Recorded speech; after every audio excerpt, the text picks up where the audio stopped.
Hello, you awesome friends. This is your pal, Edwards here, speaking with my legendary health coach and great guy, Shaun Tucker. Shaun Tucker, how are you today? Ed, I'm wonderful as always. And when I say that, I mean, I do have my down days too. But no, I'm wonderful, Ed. What about yourself? How are you doing? I'm really good. Now, firstly, I need to apologise to our whole audience. I'm at Barangaroo in Sydney. I just went for a 4K run in preparation for this live with Shaun Tucker.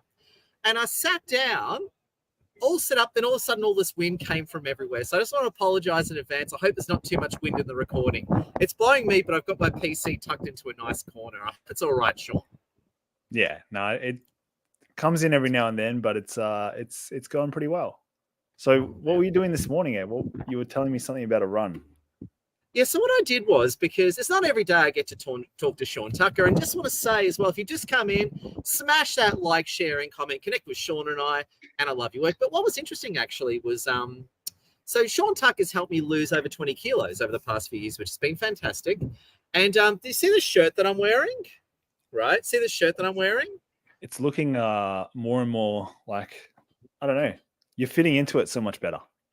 Exactly. I used to look like a pillow. Now it's looking really good. And we've got Steve Corney with us. Welcome, Steve. We've got Intran. And you've helped me lose so much weight. And I just want you to explain to the audience, how did you help me lose all that weight? What were the things that you did to me to get me headed the right way? Just tell us everything, Sean. Well, first things first is I didn't actually do anything to you, right? So I want to make that very clear. I don't do anything to anyone that, when someone asks me something or they genuinely need some help, it's my job to give them direction and clarity on what direction and step they need to take. And I remember having conversations with you, Ed, when you first came to Melbourne, I think after maybe lockdown number 6 in Melbourne, when it was actually safe to fly. Can you believe that was only like, I don't know, 18, 19 months ago? Pretty crazy. Yeah. And yeah, we caught up for lunch, I think it was, and I was on a fast at the time. I was doing kind of like this Ayurvedic fasting. And I remember you were doing something very similar, except I think the one missing element you were kind of didn't realize was that you needed to be really consistent on it for it to actually work. And I was following it for a month. I was full on vegetarian. I was not eating till midday and finishing, whenever it would finish, normally around 6 or 7 sort of PM. And I remember such a simple tip was just to give you that little nudge. You have to be consistent. If you're following intermittent fasting, right, you need to be consistent. You need to make sure that it's consistent sort of every single day, because it'll allow your body that sort of wakes up or has its natural routine, has its natural circadian rhythm.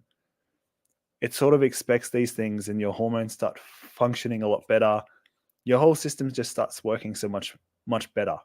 And that was the little kickstart that you needed to put you in the right direction, right? Yeah, and also too, you did a very good job of holding me accountable.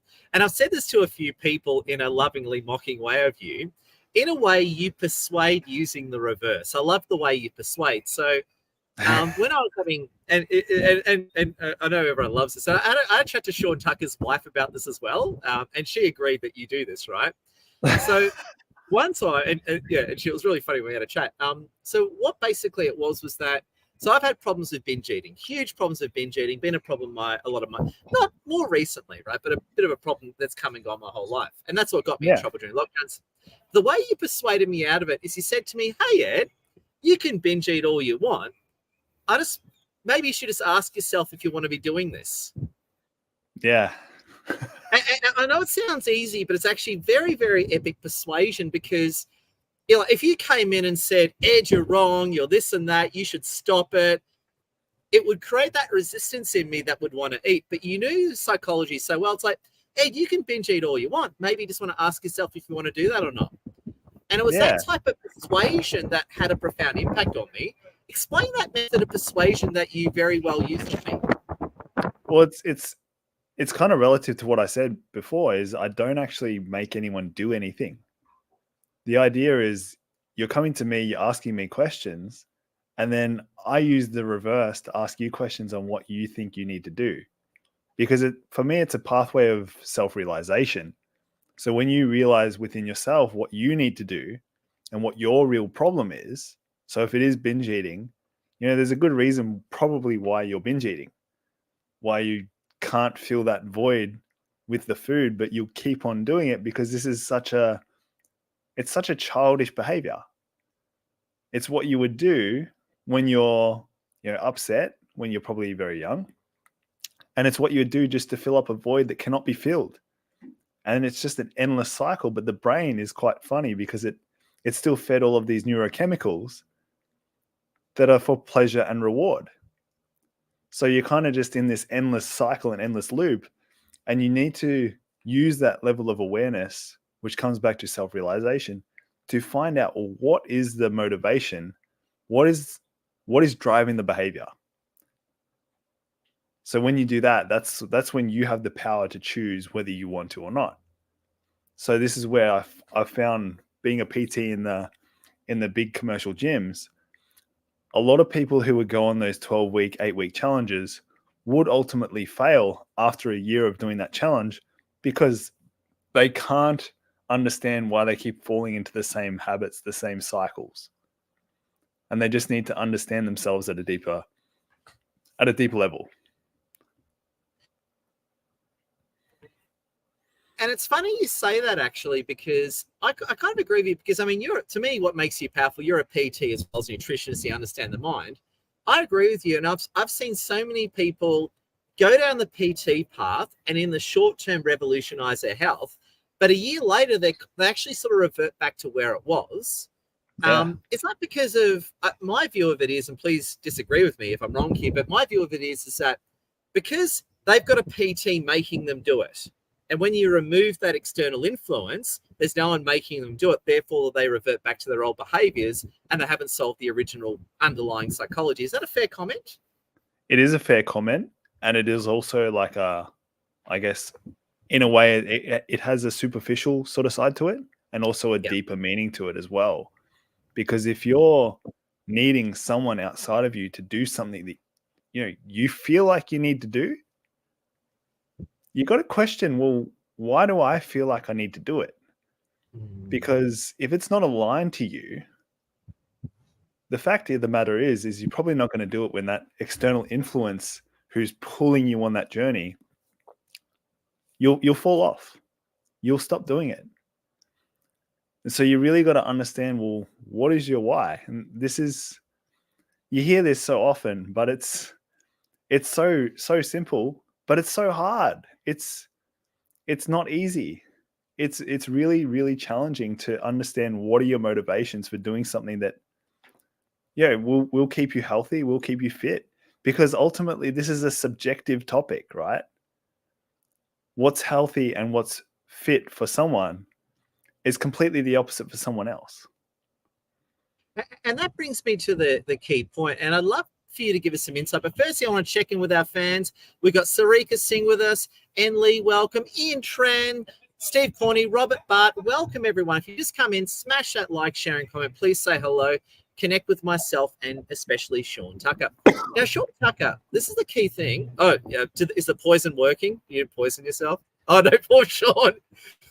Oh, no. Now, we'll give Shaun a minute. I've got Shaun almost choked on his coffee, and I'm dealing with bloody wind, which is just crazy. Are you all right, Shaun? Do you need a moment to hem yourself?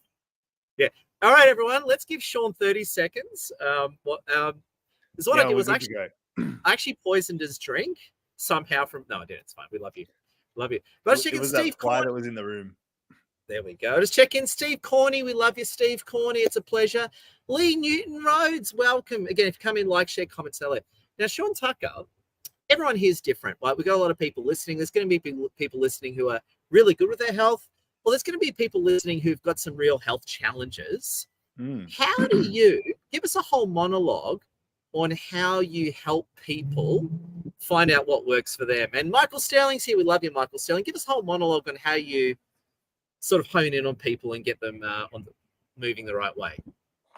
Yeah, I mean, this is a great question because it once again is very, very subjective. And that's why I think the first interaction with someone is the most important interaction you can have.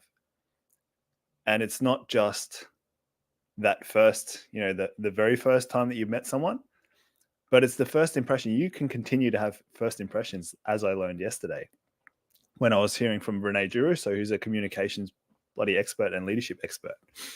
So when you're with someone, understanding maybe what they're not saying, but also what they are saying.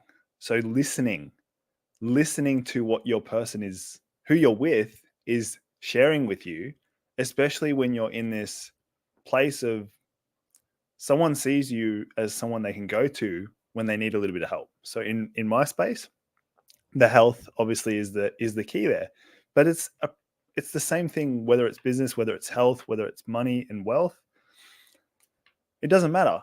You need to understand what is the person actually there for. And sometimes what they want or what they say they want isn't what they actually need. And so you really need to do some discovery to find out what is their actual need here. A lot of the time it's not what they truly want, but that's why you have to kind of understand what is that customers actually need.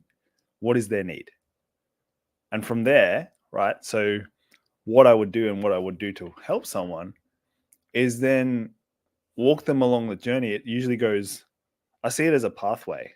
So if we're climbing a mountain and I'm your Sherpa, well, we can go left or we can go right.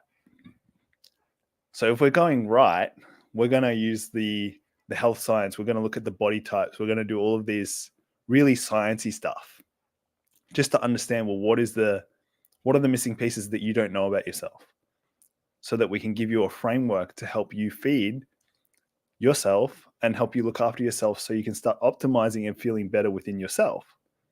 So I feel like that's the support aspect of it. If we're going up the mountain, we decide to go left. Well, this is very much in line with what does this person really need, and how long is it going to take to uncover not only what they need, but how long is it going to take to resolve what's stopping them from actually following the path?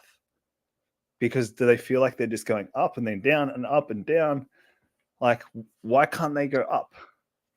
And just to jump in there, Michelle Peacock, great having you with us. And we've had this conversation on camera. Trauma, like, in other words, my eating problems came from unresolved traumas I'm holding on to. Tell us a bit about the whole trauma side of things, because I think that's most people's problem. Yeah, so trauma is such an interesting topic, and I'm like no expert on this topic whatsoever, but I can tell it from my lived experience.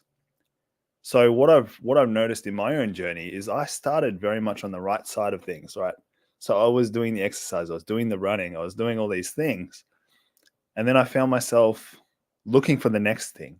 What's the next best strategy? What's the next thing that I can find myself that I'll feel motivated enough to push to this next level?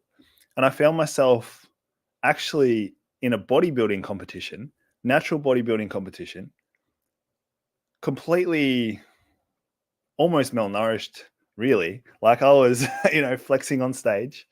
I love how Ed's got the moves. It's awesome.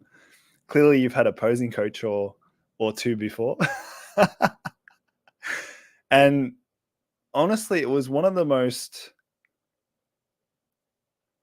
treacherous sort of strange journeys I've been on, because I set myself the intention and the goal to get up on stage and look my very best.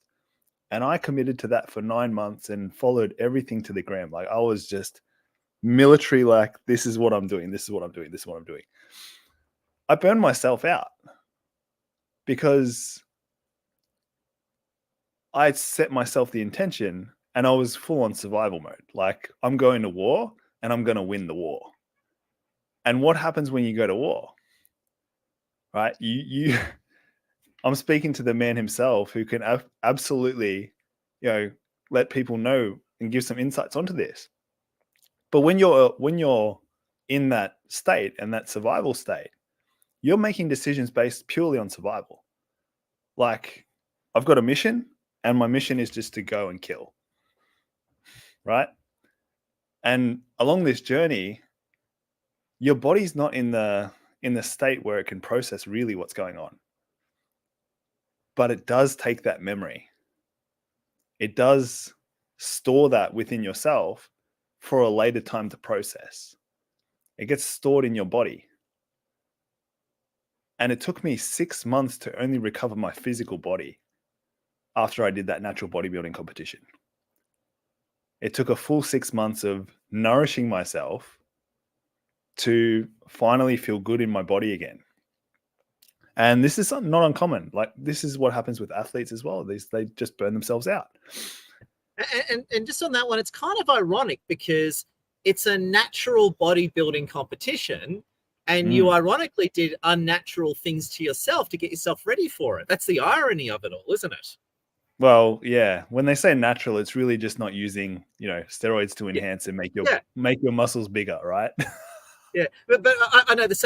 So no Arnie stuff is what they're saying. Look, I get it. Basically, natural means no Arnie stuff, right? Allegedly, Yeah. allegedly, right? Exactly. Allegedly. But it's not natural. Like starving yourself with such military precision, that is not natural. And to me, that's the ultimate, I suppose, contradiction, irony of this sort of behavior. Again, I'm not having a shot at you. I'm having a shot at civilization. Actually, I'm having a shot at the establishment.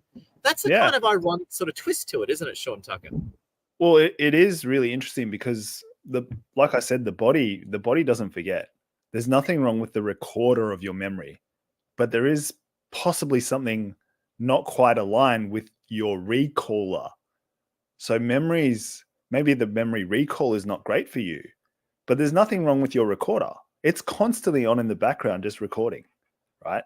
So with taking that memory recall and bringing it to the surface, this is ultimately where people get stuck, because that experience that you've had, and this goes back to usually in childhood, and then it kind of just repeats and cycles continue to happen. And sometimes, when there's wars and things like that, and there's generational trauma and all these things that factor into this, but the body has a memory inside of it.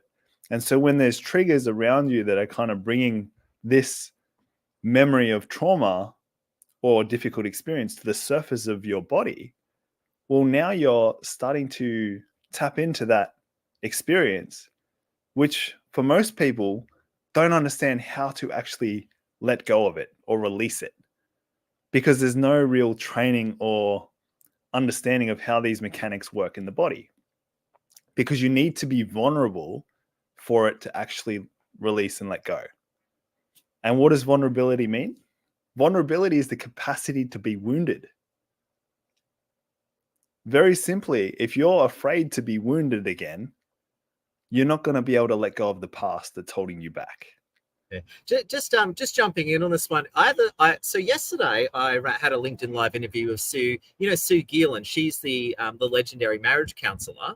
Yeah. And we had the identical conversation, but in terms of health, the topic was relationships. And basically and I had the same problem for years. It's sort of like when we have these unresolved traumas, it blocks us from having relationships with other people. It blocks us from having the health we need. What do you think of that, Shaun Tucker? Well, the devil you know is better than the one you don't, right?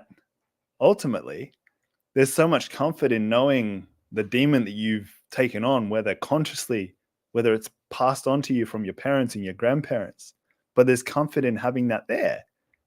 And what's on the other side, the fear of the unknown, is always going to be more fearful than the thing you've actually got. But the problem is, because it's so deeply ingrained into who you are, it's like there's so much fear in being able to bring that up into the surface. And I guess the point on vulnerability is it's hard in relationships, because you need to, like, love is not a thing that you do. Love is something that happens when you're falling. So there is this inherent vulnerability that happens when you find someone of that match, right? And so health and relationships are not too far away from one another. They're quite very much the same. It's really interesting. So if you think about, well, what's the difference between something like if you go and plant an apple tree in sand or in the desert, is it going to grow? Nah, it's probably not. So what's the difference between sand and soil and really fertile soil? So if your soil is full of this beautiful manure that's so fertile, and the sand that doesn't really have any organic compounds in it, right? So that's the only difference is like the organic compounds that exist in the soil versus the sand. Other than that, they're pretty much the same. But where does the tree grow best? It's going to grow best in that place of vulnerability where the green kind of just comes up and it's just so fertile. So when we're able to tap into those deeper layers of our vulnerability and our past, where we're still probably scarred and wounded, this is where we're going to grow and develop as human beings so we can move on to the next stage, the next level of who we are. Brilliant and well said. And checking with our fans, thank you for being here. Smash that like, share, comment, connect with Shaun Tucker and myself. Lee Newton says, you won't succeed if you're afraid of failure. That was my problem for years. Well said, Lee. And Lee said, Absolutely. you need moisture as well, which I agree with the tree. It's a good analogy. It sounds very Arabic talking about soil and desert. I like that, right? Being an Arab myself. Michelle Peacock says, yes, I've had physical reactions to mental stress and toxic environments. In case in point, like, we've seen this a lot. Speak to any HR consultant. When you get healthy people and put them in a toxic environment, a year or two later, they put on weight, they're sick, they're not doing well. Problems of alcohol in the workplace, case in point. Michelle also says, I have family members in bodybuilding. It feels like too much work for very little enjoyment. I agree, right? Unless you're on the Arnie juice, right? Allegedly. Absolutely. And Michael Sterling left a great comment earlier. Michael Sterling, we love you, as a friend from Melbourne. Health is really important, guys. One thing that keeps me going is a little bit of exercise every day, helps you feel better day to day. We've also got Alexander Bobowski from Houston. Houston, we don't have a problem because you're here. Big welcome to our fans. Shaun Tucker, I know you've got to go soon. You've got a meeting coming up, and thank you for your time. I really appreciate you. Please, let's finish off with, give us some closing thoughts, and please tell everyone what workshops and offers you've got for our audience and how you can help people win big. Over to you. Sure. Awesome. Well, I mean, I guess the reason why I went down this path of speaking about the vulnerability and what's preventing people and the traumas, right? This is really relevant because what I've noticed when working with people is the thing that is holding them back isn't the strategy. It's not them being able to execute the exercise, but it's them going on these repeat cycles of not following it because it's not in alignment with what they need right now. It's like they're trying to scale a vertical mountain when there's a pathway over here that's, slowly going to bring them up. What pathway is going to be better for them? Well, it depends. There's this element of just mental toughness, which I think is pushed down people's throat that this is what they need to do. But if you're trying to scale a vertical mountain without any like tools or things like that can just bring you up higher and higher, the chances of falling off without any support is going to be massive. So take the easy path. The easy path is actually the hard path because it leads to vulnerability. And that's the paradox that is there. So I encourage you to just look within. Stop looking outside, look within, really understand that your outside is a reflection of your inside. So if there's chaos going on around you, there's probably chaos going on within you. And that's my little tip. So I've got a product that's coming out. It's actually already out. It's called No Time for Health. And it's for people who maybe don't want to take that really, really hard path. But they use the excuse of not having time for health because many people don't have the energy required to climb a vertical mountain. And so how I differ is I give them one step, one bite-sized chunk to move them in the direction that is aligned with them. And I'm doing a product launch in a couple of weeks' time, in 3 weeks' time, actually, in Melbourne. This will be an in-person event. And I invite the people who are watching to shoot me a message because this is going to be a secret launch party, if you will. And I'm really excited to bring everything together and actually launch a podcast as well. So Really, really excited for that. So if you go to notimeforhealth.com.au, check it out, and yeah, get in touch with me. I'll more than happily point you in the right direction.